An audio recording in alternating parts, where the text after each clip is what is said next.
Hello, എന്തെടുക്കുന്നു? എല്ലാവരും സുഖമായിട്ടിരിക്കണോ? അപ്പോൾ ദാ ഇന്നലെ ഞങ്ങൾ പാർക്കിൽ പോയേ, തൊടുപുഴ പാർക്കാട്ടോ.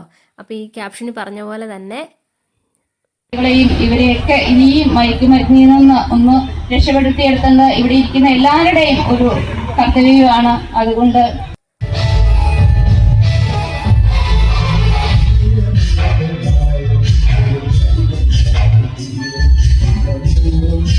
പാർക്ക് ചെന്നപ്പോഴത്തേക്കും അവിടെ ഭയങ്കര ഗാനമേള എന്ന് പറഞ്ഞു കഴിഞ്ഞാൽ അവിടെ എന്തോ ലഹരിക്കെതിരെ നടത്തുന്ന ഒരു ഗാനമേളയായിട്ട്, ബോധവൽക്കരണ ഗാനമേളയായിട്ട് നടത്തുന്ന പരിപാടി കേട്ടോ.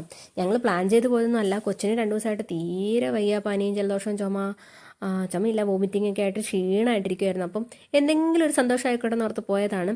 ഹസ്ബൻഡിനോട് ചോദിച്ചു, കൊണ്ടിടാവോ ചേട്ടാ, അല്ല ഞങ്ങളെ പാർക്കിൽ കൊണ്ടാവോ ചേട്ടാ എന്ന് ചോദിച്ചപ്പോൾ, പിന്നെന്താ നിൻ്റെ ഏതാഗ്രഹം ഞാൻ സാധിച്ചു തരുമെന്നും പറഞ്ഞിട്ട് എന്നെയും കൊച്ചിനെയും പാർക്കിൽ ഇറക്കി വിട്ടിട്ട് പുള്ളി ഒരൊറ്റപ്പോക്ക്. ഞങ്ങൾ പിന്നെ ഇങ്ങനെ കറങ്ങി നടന്നു. ഇതാട്ടോ ഞാൻ ക്യാപ്ഷൻ പറഞ്ഞ ഐറ്റം. ഇത് ജിമ്മാട്ടോ. ജിമ്മിലുള്ള സാധനങ്ങളൊക്കെയാണെന്ന് തോന്നുന്നു. ഞാൻ ഈ ജിമ്മ് കണ്ടിട്ടില്ലാത്തതുകൊണ്ട് എനിക്ക് അത്ര വലിയ പിടുത്തമില്ല.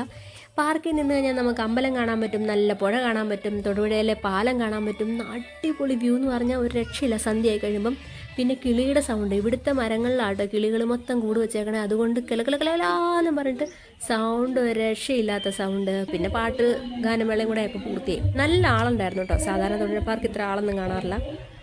ജിമ്മിൻ്റെ ഐറ്റങ്ങളൊക്കെ ഉണ്ട്. അപ്പോൾ ജിമ്മിൽ പോകാൻ ഇഷ്ടമുള്ളവർക്ക് 10 രൂപ കൊടുത്ത് പാർക്കിൽ പോയി കഴിഞ്ഞാൽ എന്താണെങ്കിലും കൊള്ളാമെന്ന് തോന്നുന്നു.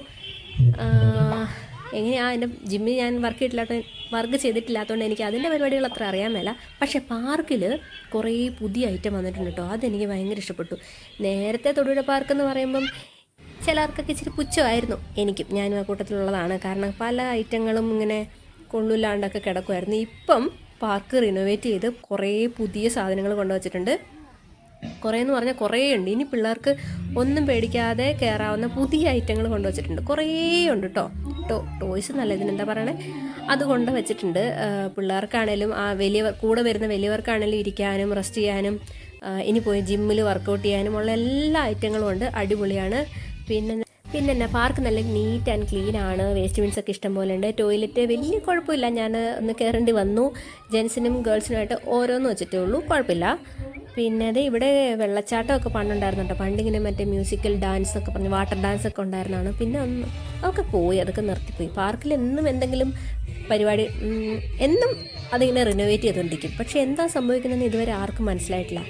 ഇടയ്ക്ക് മീൻ വളർത്തും, ഇടയ്ക്ക് അവിടെ സ്കേറ്റിംഗ് നടത്തും, ഇടയ്ക്ക് അവിടെ സൈക്ലിംഗ് നടത്തും. അങ്ങനെയൊക്കെ നടത്തി പാർക്ക് ഇങ്ങനെ എന്നും പുതുതാക്കി മാറ്റിക്കൊണ്ടിരിക്കും.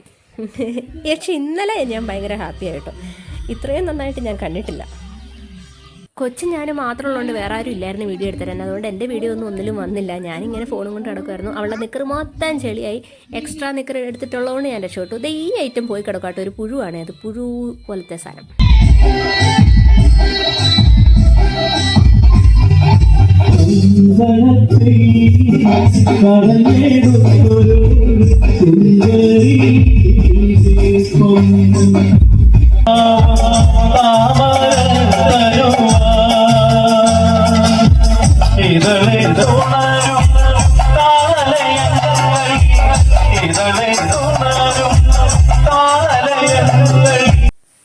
ഞങ്ങളൊരു 5:30 തൊട്ട് 6:30 വരെ അവിടെ ഉണ്ടായിരുന്നു. അതുകൊണ്ട് ഫുൾ വൈബ് എൻജോയ് ചെയ്യാൻ പറ്റി. അവിടുത്തെ ഈവനിങ്ങും അവിടുത്തെ ലൈറ്റിങ്ങും സംഭവങ്ങളൊക്കെ കണ്ട് അടിപൊളിയായിട്ടുണ്ട്. ഞാൻ ഭയങ്കര ഹാപ്പിയായി. 2-3 ദിവസത്തെ കൊച്ചിനുമായിട്ടുള്ള സ്ട്രഗിളിങ് ഒക്കെ കഴിഞ്ഞിട്ട്, കൊച്ചിന് വയ്യായിരുന്നെന്ന് പറഞ്ഞില്ലേ, അതൊക്കെ കഴിഞ്ഞപ്പോൾ ഞാൻ ഭയങ്കര ഹാപ്പിയായി.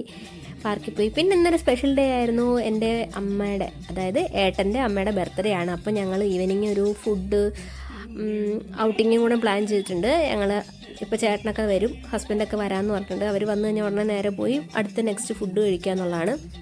മലബാർ വില്ലേജിലേക്കാട്ടോ പോയത്. മലബാർ വില്ലേജ് എന്ന് പറഞ്ഞാൽ നമ്മൾ മറ്റേ ദൃശ്യം 1 അവർ ബിരിയാണി കഴിക്കുന്ന ഒരു സ്ഥലമില്ലേ, അതാണ് മലബാർ വില്ലേജ്. എല്ലാവരും ഹോട്ടലിൽ കയറി എങ്ങനെ ഒരു ഫോട്ടോ എടുക്കുമല്ലോ, അതുകൊണ്ട് ഞാനും ആ ചടങ്ങ് തെറ്റിച്ചില്ല. പക്ഷേ എനിക്ക് എൻ്റെ തല മാത്രമേ കിട്ടുള്ളൂ, അത്രയല്ലേ പൊക്കമുള്ളൂ. എന്നിട്ട് ഞങ്ങൾ ഫുഡൊക്കെ കഴിച്ചു. എൻ്റെ ഫ്രൈഡ് റൈസ്, അച്ഛൻ ബിരിയാണി ഒക്കെ ആയിട്ട്, ചേട്ടൻ പൊറോട്ടയോ ചപ്പാത്തിയോ തണ്ടൊക്കെ കഴിച്ച് ഹാപ്പി ആയിട്ടിരുന്നു. പിന്നെ അവർ കൊച്ചിനിരിക്കാനായിട്ട് സീറ്റൊക്കെ പ്രൊവൈഡ് ചെയ്യുന്നുണ്ട് കേട്ടോ. സീറ്റും തരും. ഇവള് കുട്ടിയായിരുന്നപ്പോൾ ഇവിടെ പോയിട്ടുള്ളപ്പോൾ അവരിങ്ങനെ ഒരു കിടക്കാനായിട്ടുള്ളൊരു അതും തന്നിട്ടുണ്ടായിരുന്നു. എന്തായാലും പറയണേ. ഇപ്പോൾ വലുതായപ്പോൾ സീറ്റ് തന്നു. എന്താണെങ്കിലും അടിപൊളിയായിട്ട് ഫുഡൊക്കെ എൻജോയ് ചെയ്തു. എന്നത്തെയും പോലെ തന്നെ എവിടെയെങ്കിലും ചെന്ന് ഫുഡ് കഴിക്കുമ്പോൾ അവൾക്ക് ടോയ്ലറ്റിൽ പോകണമെന്ന് പറഞ്ഞു. ഞങ്ങൾ ടോയ്ലറ്റിൽ പോയി. എപ്പോഴും അങ്ങനെയായിരിക്കും, കഴിച്ചുകൊണ്ടിരിക്കുമ്പം പിന്നെ കുട്ടികളല്ലേ, അങ്ങനെയാണല്ലോ. ദൈവമേ, ഇതൊക്കെ സഹിക്കാനുള്ള എനിക്ക് തരണേ.